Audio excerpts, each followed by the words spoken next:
ජාතියේ ගානකදී බලන්න ඕනේ කාරණා තියෙන දෙකයි. එකක් තමයි මොකද්ද සාමනීර ඉලක්කම. අනිත් එක මොකද්ද වීජීය පදේ. එකක් තමයි මොකද්ද ඉලක්කම.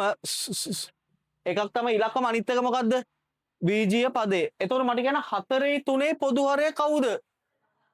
4 3 පොදු හරය 12. ඒක තේරෙනවද දැන් හැමෝටම?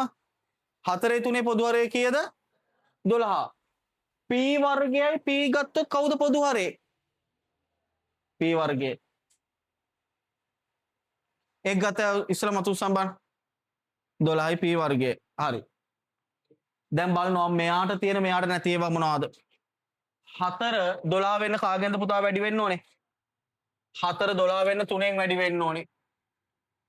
p වර්ගෙට p වර්ගෙ ඉන්නවා කමක් නැහැ නේ උඩත් වැඩි කරනවා 3ෙන්. 7 3 21යි.